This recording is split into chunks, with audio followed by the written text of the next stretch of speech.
I am here with Andrew Payne, who is a captain in the Church Army and evangelist advisor for the Church of England in Suffolk, which is quite an unusual job title, Andrew.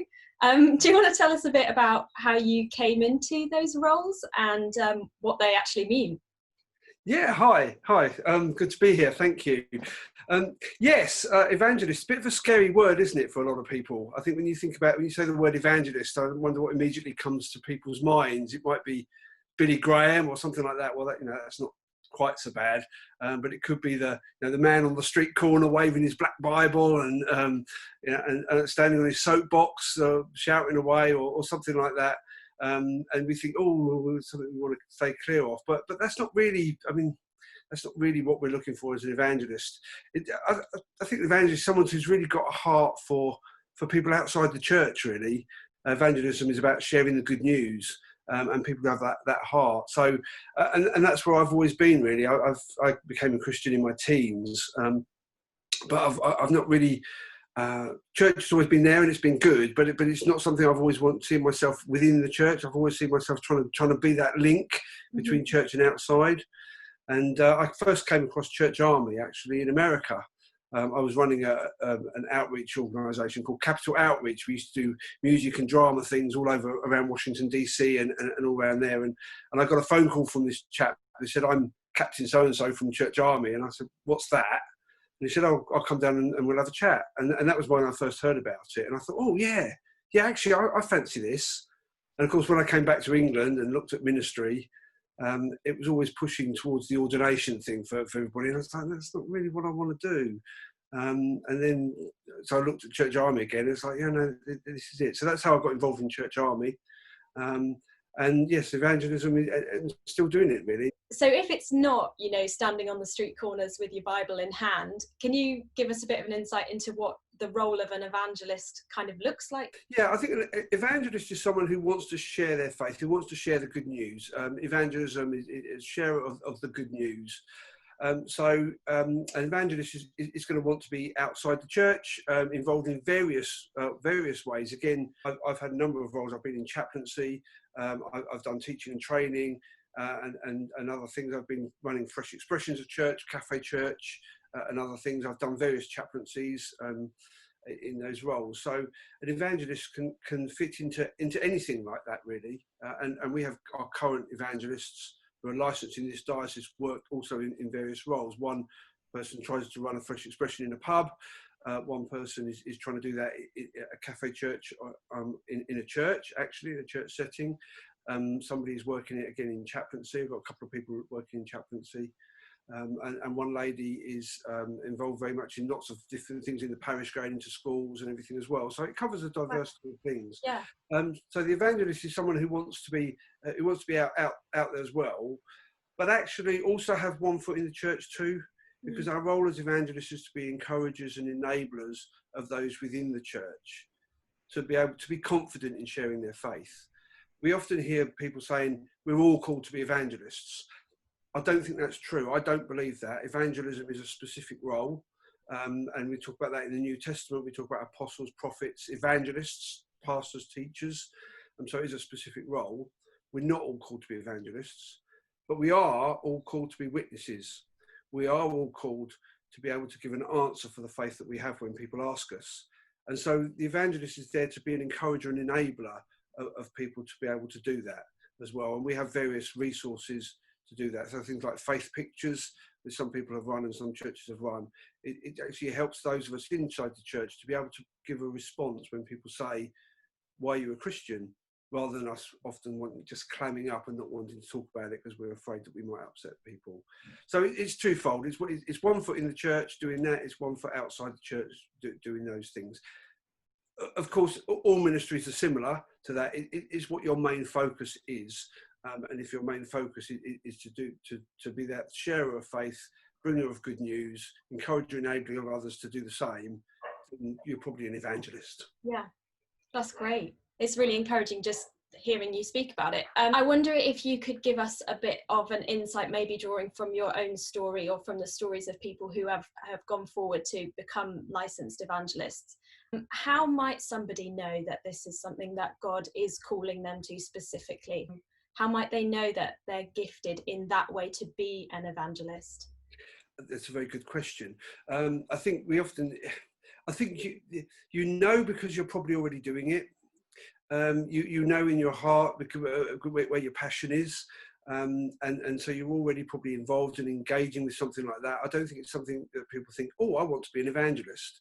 I think it's something you naturally are. And so if you find yourself wanting to always be saying, well, what about people outside the church? What about our mission? What about talking about our faith? If you find it fairly easy to talk about your faith, then you're an evangelist.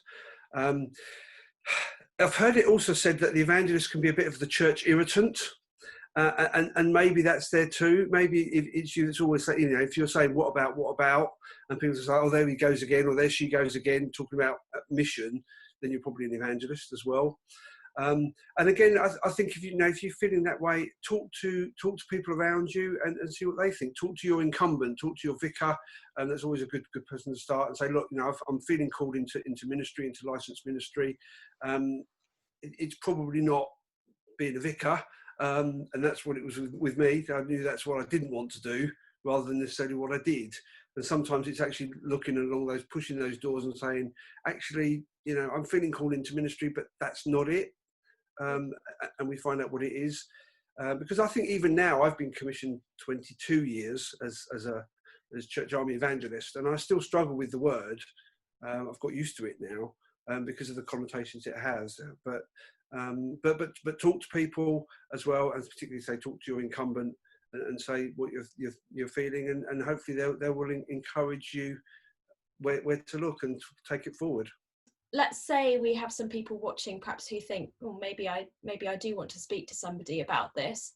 What might their journey look like if they start to explore this?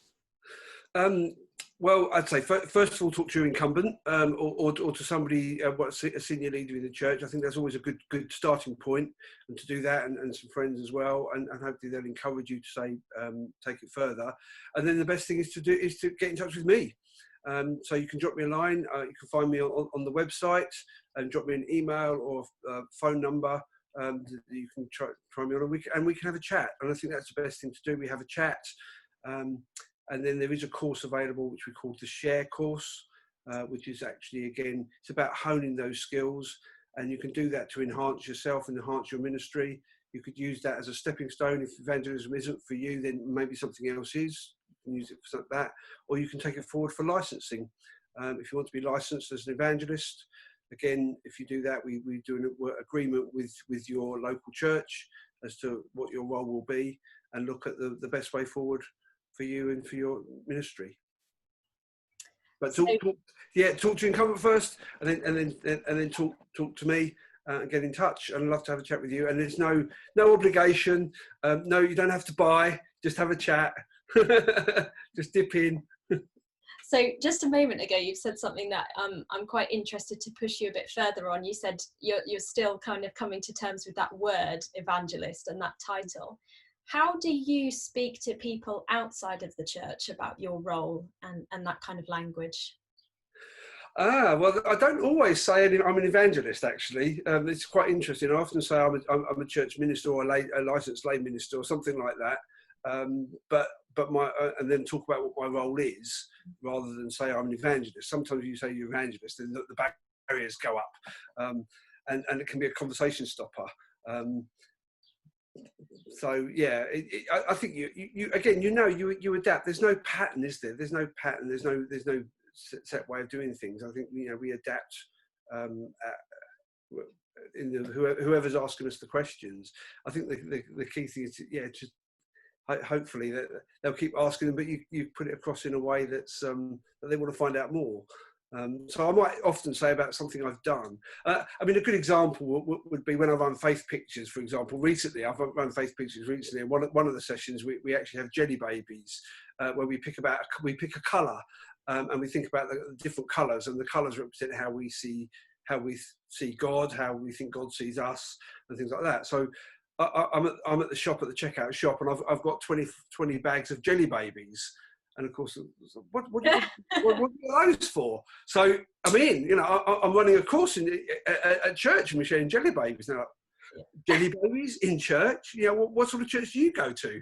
Oh, Anglican, really? You know, Church of England. So, you know, so things like that, you take those opportunities. Brilliant. That leads me quite nicely into the last thing I wanted to ask you about, and that's, we're all very aware that we live in a world that is rapidly changing, and with technology and social media, and now as we do this Zoom call, we're sitting in the middle of a pandemic. Why do we need evangelists today? I'd love to get your take on that, and also how do they speak to the modern world? Again, I mean, what an opportunity this is. What an absolutely amazing opportunity. We've been talking about this for a long, long time, that the church has got to adapt, to reach out to a different generation. That doesn't necessarily mean we throw out tradition. Tradition is important, and I want to get that across too. You know, evangelism doesn't necessarily mean we've got to throw everything out. You know, we can have traditional evangelists within the, you know, more Catholic tradition, or the evangelical charismatic tradition. It's across the board, and that's really important. But what an opportunity we've got! I mean, people are they're looking at that stuff online, aren't they? I mean, we're seeing that, but we're seeing a growth in our attendance in a sense. It might be some of those are just, you know, just touching, just flicking through, but, you know, taste and see that the Lord is good. I mean, that's maybe what they're doing. We're reaching people in a way that we've been trying to do for years, and they're touching, they're looking. Again, you know, they might only be seeing for a few seconds, but they're there, and they're searching for something. And, you know, with all this situation going on, people are asking the questions. They are asking, you know, where's God in this? We may not necessarily have the answer to that, except we know we have God in us, and God helps us through these things. So people are going to ask these questions. What's kept you going during this time? How have you survived? How have you met with your colleagues, your friends? You know, and we've been church community, haven't we? In a way that's been absolutely amazing. I mean, lots of our experience has been that. I think the people that I talk to doing this stuff online, you know, it's kept us together. This is a great opportunity to share what it is to be a Christian, what it is to be part of church, being community, to a group of people that are asking the questions. And we often think people, they don't want to know that they've rejected Christianity, and it's just not true. People are open to faith, they're open to Christianity, they're open to church things, much more than we think they are. So we've got to be ready and prepared to give those answers when people ask us those questions. And yeah, it's a great chance. If we don't grab it now, then I wonder. Yeah. So lastly, I wonder, you know, you said at the beginning, we're not all called to be evangelists, but we are all called to share our faith. I wonder if you could just speak to people like me people like we have watching, who perhaps aren't called specifically to this role, but want to be able to share their faith better with their friends and family and neighbours. Can you just encourage that people like that? I mean, there's a very good course that we run called Faith Pictures, which is it's a 6-session course, and I've been running it actually on Zoom as well, so we can do it that way, and it just helps us to think about those sorts of things. That helps us to put our faith across in a very simple way. So, for example, I'll take my faith picture. So, if somebody says to me, you know, why are you a Christian or something like that, and I'll say, I used to be an estate agent for a little while. I will admit to that. Somebody said I was just changing my product line when I came into evangelism, but that's another matter. But I did auctioneering for a little while, and my faith picture is actually a dilapidated house, because when you see a dilapidated house, you see the potential in that place. And as an auctioneer, you would see that and think, oh, if I get that with the right person and the right builder developer, that is going to be something amazing. And actually, that's how God sees us. You know, we might think we're a dilapidated house, but actually God sees the potential, and God puts us with the right people and within the church, and does something amazing with us. And that's my faith to me. And I think we can all have something like that. And if somebody asks us, say, well, my faith is like a dilapidated house because God sees the potential in me, because I might, you know, it's not about whether I believe in God, but God believes in me. You know, simple, easy. No one's going to get offended by that. And people might say, oh, tell me more. Your door's open. and we can all have something similar, hopefully, to that, to be able to respond in a way like that. So Faith Pictures is one resource. There are others, but Faith Pictures is one resource that we can do to do that. And so just be confident. People are more open than we think. Wow. Andrew, it's been really helpful. Thank you so much for your time. Been a pleasure. Thanks for asking. And it's been great to be here. Or be there, or be at home, or wherever we are. Yeah, I know. No one knows what to say. Thank you.